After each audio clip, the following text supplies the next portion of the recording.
Hello and welcome back to my Geordie Geek sneaker channel. After a brief hiatus where I did a little bit of a watch strap review, you'll be pleased to know I'm back on the sneaker game. And this week's sneakers are these babies. These are the, I'll turn around because it's back to front there. These are the Nike Humara 17s. And I bought these on the back of this photo, which I just thought, wow, I really love the colour of those. And they were a bit steep for me, 100 odd quid. But I managed to get these from a Spanish supplier in the sale, so it ended up costing me about 85 quid delivered, and that's a good bargain for me. So let's have a look at these Nike Humaras. Let's take them out of the box and give them an overview. Okay, so the Nike Air Humara 17. In the box you get these, which is a set of laces, and you'll see why they're this colour in a second. And on top of that you get the shoes. So these are the shoes, these are the ones that I really liked. I love the yellow, I love the cross hatching on the bottom of the sole here, and that's just what really drew to me. I thought it just was a great looking shoe. But what is the Nike Air Humara?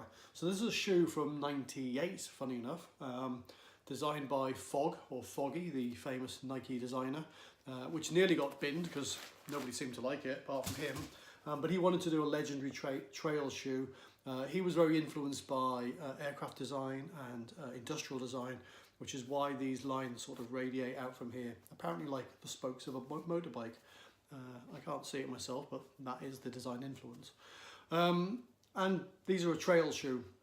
They lived in '98, they died not soon after, and they've had a bit of resurgence, I think, because there was a Supreme version of them, and therefore anything with Supreme stamped on it suddenly becomes gold dust.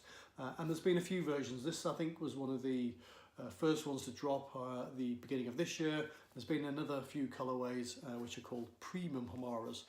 These don't have the premium moniker, hence why I think they're only about £100 compared to the 130 on the premiums. So what can I say about these Humaras? Well, apart from the fact that I love the colours, and you can see the colours as I go around the shoe, with all of the design hatchings that go all the way around the back, this super bright yellow swoosh going on.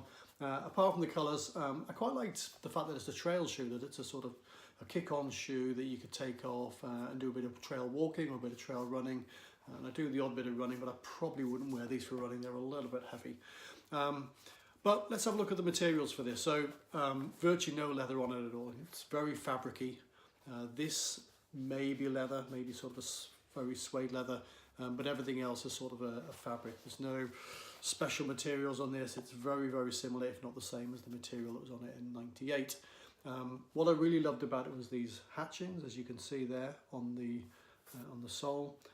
And this is sort of like it's almost like a bit of material stuck on it. I would imagine that would come off fairly easily. It's just plastic underneath if you scuffed it or brushed it against anything, so something to be careful of. On the back you've got the swoosh.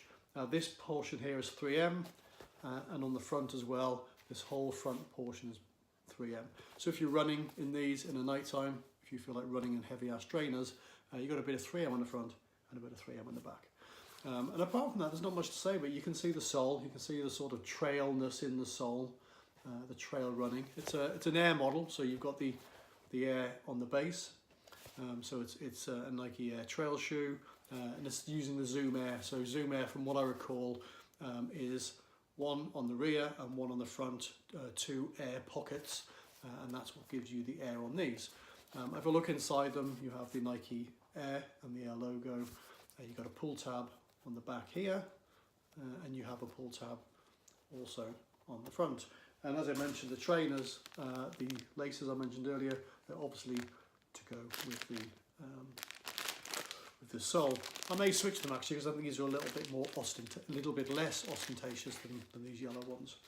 So the yellow, let's talk about the laces, because the laces are a bit funny.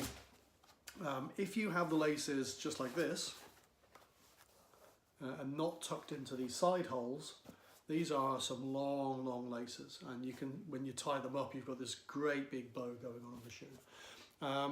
If you put them in to the side here, then they become normal size, but then the look is quite, not quite as clean. So you've either got really long laces and a cleaner look, or right size laces, but you've got this piece of yellow going across the top. I'm sure there's some fancy lacing patterns that some of the guys out there know that might fix this. So What else can I say about these? They're not much worth, not worth much more than 100 quid. They're not amazing quality. They're not great quality. I didn't, you know, when you feel them, you know, it's quite a cheap material. The tone's very thin and very cheap, and it's, you know, it's just not great material. It's a great looking sneaker. It looks fabulous like that. And here's a picture of them on, and you can see how good it looks, and you know, really good clean look on it.